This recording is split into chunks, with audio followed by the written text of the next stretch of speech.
Resident Evil. Hello my beautiful hammerheads and welcome back to another Warhammer Plus review. This time in the company of death. The Blood Angels, or rather Angels of Death origin story. So I went with mixed feelings into this.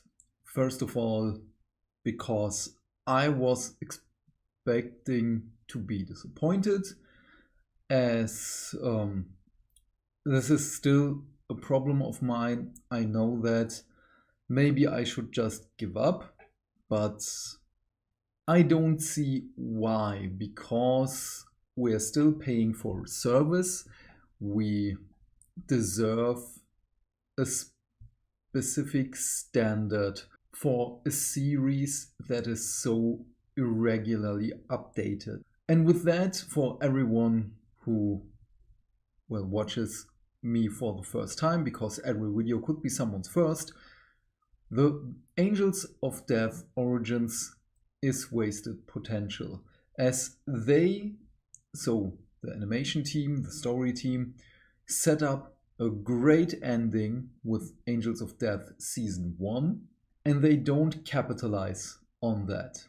This is where my tangent ends.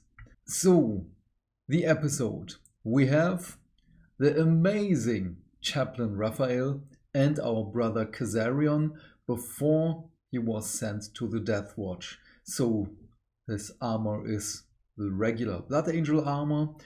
He's pretty young, because at the end of the episode he takes off his helmet and you can see there are basically no scars on him and he looks fresh. Oh, he looks so young. But they are on a small quest, basically just a quest made by Chaplain Raphael. One of their brothers, Sergeant Lucretius, has gone missing.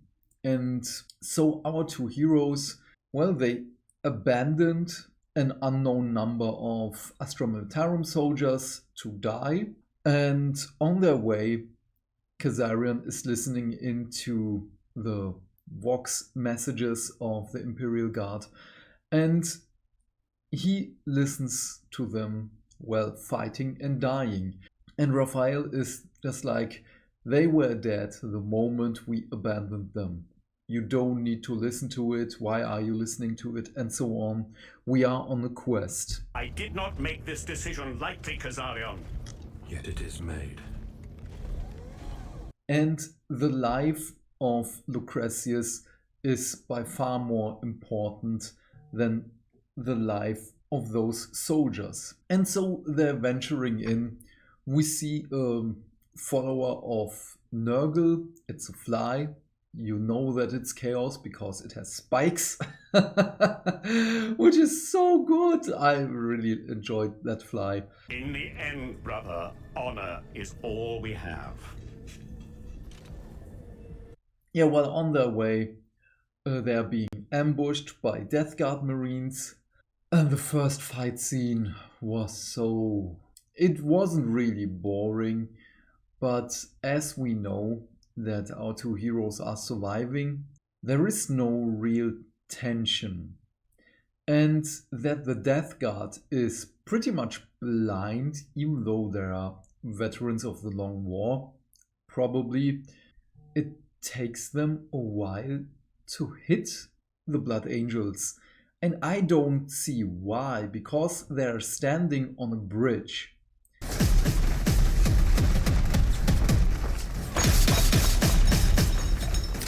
I know they have the high ground. Sexy Van Kenobi taught us the high ground is the best part. But I want to see how Astartes are fighting other Astartes. And that felt slow. Because we have about a minute of screen time on that bridge. And I just expected that the two are being ambushed and it's going to be a 5 to at max 10-second scene. Because they're like, we're being ambushed, bum, bum, bum, bum, bum.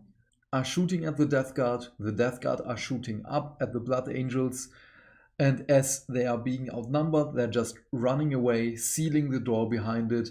Raphael did a good thing, threw a grenade, and so on. Prolonged fight scene was not really worth it. So Raphael gets miraculously shot. He's being wounded. He probably has still at least 2 wounds left, because he needs those wounds for the Angels of Death Season 1. And, well, on their way, they're talking a little bit about all this again. The conversations are great. The conversations are one of the best parts in this episode. And, yeah, well, then they're encountering some poxwalkers. And here again, it's a little bit slow. It begins really good, as they're just shooting into the mass of poxwalkers.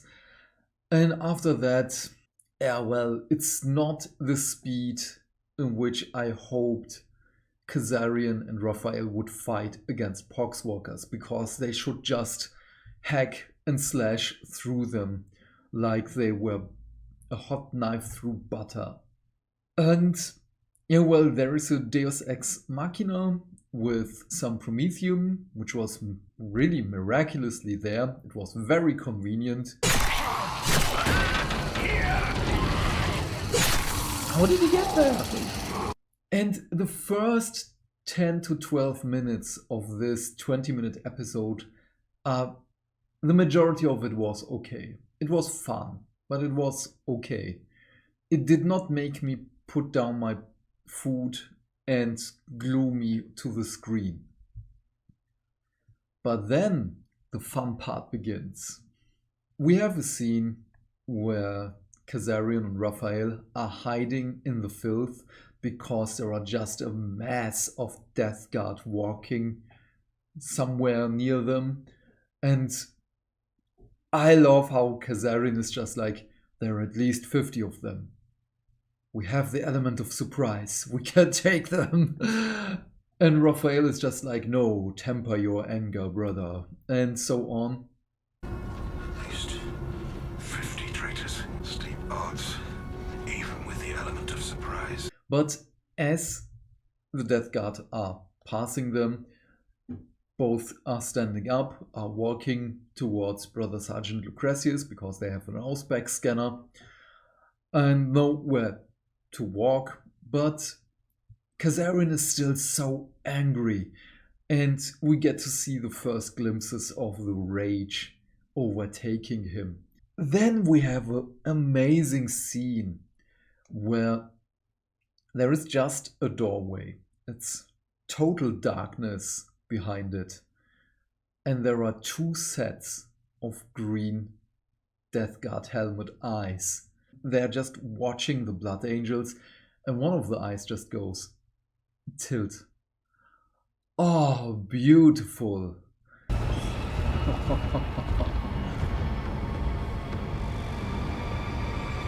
Oh, that head tilt. Both of them are just standing there aiming their weapons, and Kazarian is rage mode activated, runs towards the Death Guard. And this fight scene is what I expect from Astartes fighting Astartes. It was fast, it was really good choreography, the camera was great, because you were following the bolter, you were following the chainsword, everything.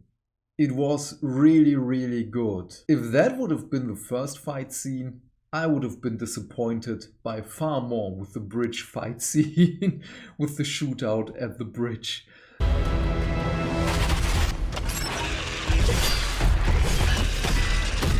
So, very good. And there we have Kazarian just like, oh, rage, rage. And Raphael is just, listen to me, listen to my voice. You are not yourself. And this was so good. This was really, really good. I enjoyed this so much. Oh, everything after that. And of course, everything after the burning of the Poxwalkers with Prometheum was pure bliss. Because after the killing of the two Death Guard, Raphael has just badass moments. Perhaps it was the same lack of humility that led to their legion's fall. Oh, burn. Heretic. There are nice hints and details for the Space Marine physiology, like, oh, I'm lucky that I have 2 hearts. Then you see a drop of blood hitting the floor, and immediately just clots.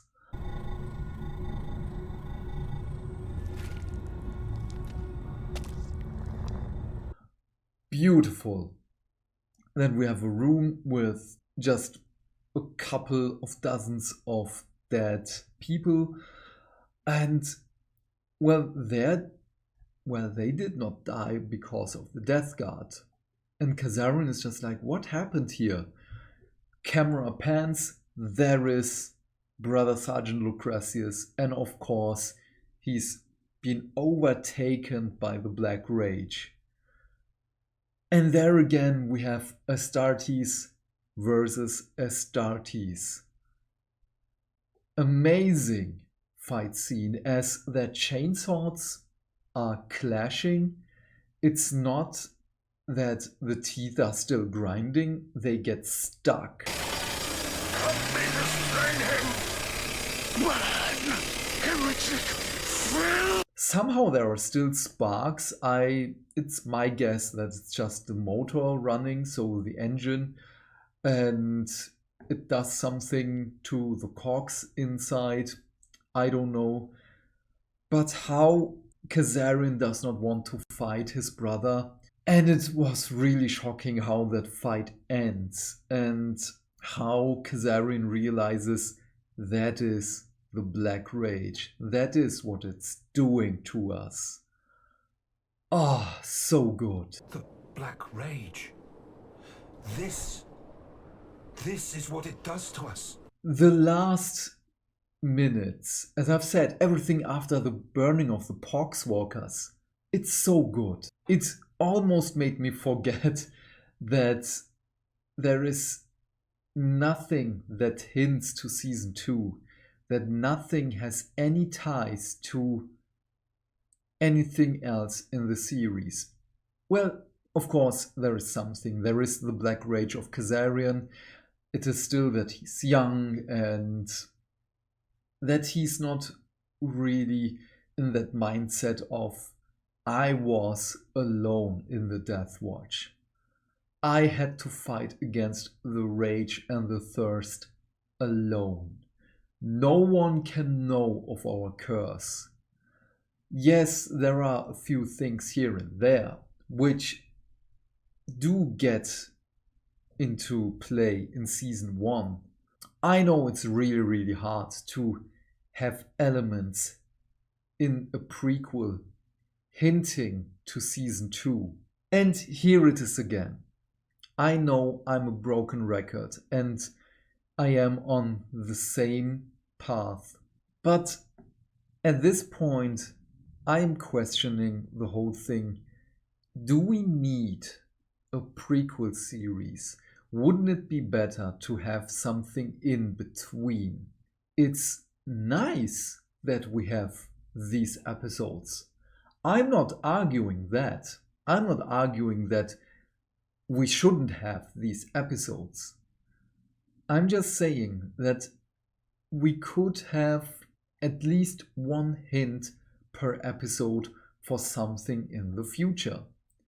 My favorite example is the really dark episode where the poor dude gets turned into a servitor because Epsilon Theta 9 needs a new servitor because the other one just expired. And there we could have seen that she already possesses the key to the Blackstone Fortress.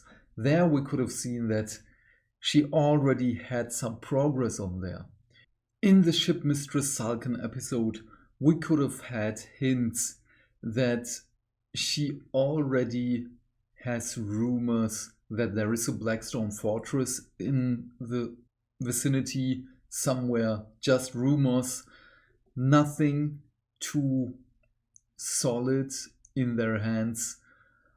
And in this episode we could have just had, I don't know, it's too fresh, I really haven't thought about it yet, just hints. Because as of right now, I don't know what other prequel story we could have had, or what other prequel story will come, because we still have the Terminator captain, who had no real character, as he was just quoting, well, quotes from the rule books, from the Space Marine codices. He was just a bland character. And I don't know if I want that. It's probably going to be awesome. If it's going to be that awesome like the last 8 to 9 minutes of this episode, I'm in. I can and will forget that we have no hints for season 2. But I want more. I love the animation. I really do. This is why I am so critical with it. I want it to be better. It's already good, but there is room for improvement. Also, before I forget, what I really love is that the animation quality is a little bit better, and the quality of the picture is so good. The grime and the texture on the armor, that it's not polished and everything. Oh, amazing. Just love it. So even though the first minutes were really not that special, the first fight scene, the shootout on the bridge, was kinda meh, I will give this an 8 out of 10, because it is in the middle of the number of Nurgle 7 and the Legion number of the Blood Angels. With a hint for the future, I would have given this a 9. But with that, it's an 8, which is still very good. I don't know where this idea comes from that an 8 is a bad thing. I read that a lot with gaming reviews. I don't know, an 8 is still amazing. But yeah, what are your thoughts on all of this? Please leave your thoughts and questions in the comment section down below. I am keen to know what you have to say. And while you're down there, do all the YouTube stuff, because hitting buttons is fun. If you want to support the channel and you don't know what to say, just tell me what you want to see in the next prequel episode or in season 2 of Angels of Death. Have a great day, my friend. Stay fantastic. Stay hydrated. And I will see you in the next video. Bye!